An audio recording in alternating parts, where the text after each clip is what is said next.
Switch కూడా ఉందా? అదే రెండింటిలో కూడా రెండు వెళ్ళిపోతుంటే దాని కళ్ళ ముందు ఒకటి 12 చుట్టి వాడు చంపేస్తాడు. రెండో పక్షాలకి చచ్చిపోతాయి కొన్ని పావురాలు లోబోట్స్ కొన్ని ఉన్నాయి. అదే తీరు అది కానీ జంతువుల్లో కూడా అంతే. దాంట్లో మెయిన్ మనకు కావాల్సింది ఏంటి? దీనికి శాస్త్రజ్ఞానం కావాలా, శాస్త్రాలు కావాలా అంటే ప్రేమించడానికి, ద్వేషించడానికి, అసూయకి, ఏకద్వేషానికి తన గుణాలు ఉన్నాయి. ఎవరికొనే నేను కొనే నేను కోపిస్తాను నా కొడుకు రావులో దాడిపోతాను. లేదు నా కోపం క్షణంగా నిన్ను మంచి గురించి హెచ్చరించాను, అంతేకాదు నువ్వు బాగుండాలనే కదా. అంటే తన వార్త ఎలా ఉండాలి? కోపంతో ఉండాలి. అన్ని గుణాలు వాడుకోవాలి. అన్ని గుణాల్లో ఏ గుణం వాడుకున్నా ఉన్నాడు మానవుడు చెప్పు. కోపం రాకుండా ఎవరికైనా ఉందా? దేవుడికైనా అసలు వాడు మానవుడితో వచ్చినాడే. వేసపడని వాడు ఉన్నాడా? అని గుణాలు అందరికీ కామన్గా ఉన్నాయా లేదా? అదే కొన్ని పట్టుదల ఉంటుంది.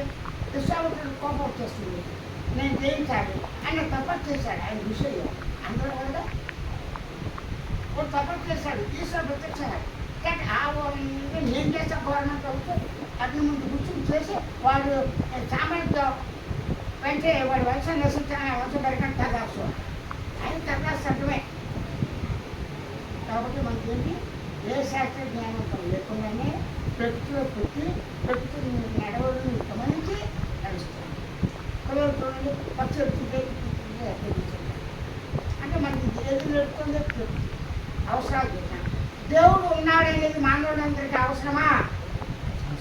కానీ అవసరం ఉన్నాడు ఎక్కువ మంది ఉన్నారు కదా, వాళ్ళ మనసు దెబ్బతింటే బాగానే ఇంకా 3 పార్టీలు ఉంటాయి బాగా. అప్పుడు సంసారం మనం తెల్ల ప్రేమిక మానేస్తాడు. కాబట్టి ఇక్కడ నాస్తికుడికి ఆస్తికుడికి అందరికీ కూడా పొలాలు కావాలి, అన్నీ ఉన్నాయి సముద్రం. అయితే మనిషిని ప్రేమిస్తున్నాడా? ఆ ప్రేమించాల్సిన ఎవరికి ఉంది? సూర్యుడికి. సూర్యుడు చూడండి, ఎవరు వచ్చినా పోయినా కూడా వాడి కాంట్లో ఒకటి పేకట్టాడు, ఒకటి దమ్ము కొడతాడు, ఒకటి మంచి పనులు చేస్తాడు, ఒకటి తపస్సు చేస్తాడు. అంటే సూర్యకిరణానికి సంబంధం ఉందా? అదే భగవంతుడు ఉన్నాడనే వాళ్ళకి పరమాత్మ అంతలా ఉన్నాడు కాబట్టి తనలో ఉన్నాడు. అప్పుడు తను జీవుడు.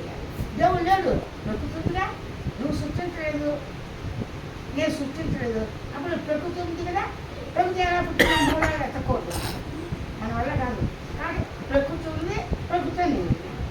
ప్రకృతి అంటే ఏంటి? ఎండ, గాలి, నీరు, భూమి, చెట్లు, చేమలు ఇవన్నీ ప్రకృతి దేహంతో సహా అని చెప్పింది ఎవరు? నేను ఉన్నానని ఒక నేను.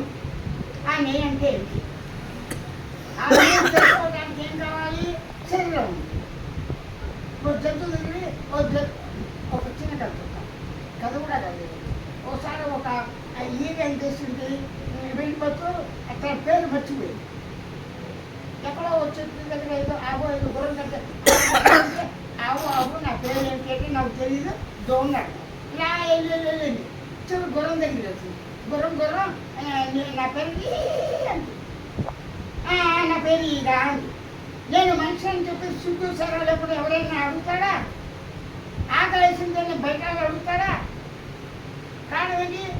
తెలుగు ఇచ్చాడు.